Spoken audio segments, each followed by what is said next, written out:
At 28, secret steps from the lost double gates. Have you ever asked what happened to the secret gates Jesus used to enter the temple? On the southern wall of the Temple Mount, you can trace the faint outline of an ancient double gate to the Jewish temple that dates back to the time of Jesus, which is partially covered now by a Crusader building. When you stand on the southern stairs looking to the Temple Mount from the south, you can see a Crusader building, but behind it you can see the faint outline covered over of some double gates that have been sealed over. If you can go through those gates, you will find secret steps and stairways up to the Temple Mount. When archaeologists tried to study this area, inside they found a secret section of the Al-Aqsa Mosque. They exposed this closed gate with a set of secret steps leading up to Israel's second temple. Behind me right here is one of the sealed gates which would have led to the Temple Mount. First century,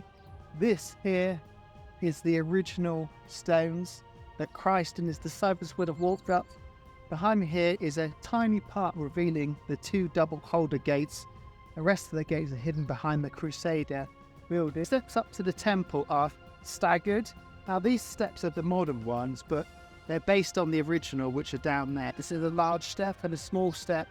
The purpose for that is that you were not supposed to rush up to the temple. You're supposed to go up in prayer, contemplation. People would begin singing some of the psalms, take the small step, then take the big step and stop and think, breaking up the pattern, architecture being used as a means to devotion. This sealed off roof contains ornate Corinthian columns and decorations dating back to the time of King Herod, but it's almost impossible to visit. This was a route that Jesus and his disciples and hundreds of thousands of other pilgrims would have taken out of the temple. The Corinthian capitals found on top of the columns in this area are also found in the Golden Gate, which means they are probably reused from the original Jewish gates to the temple and the Corinthian capital in this secret area. So Jesus Christ, when he left the temple, would have seen these capitals. It's not allowed to be studied. It's not allowed to go through. It's a very sensitive area, as is everything to do with the Temple Mount. But it is incredible because it's evidence for the second temple in Jerusalem.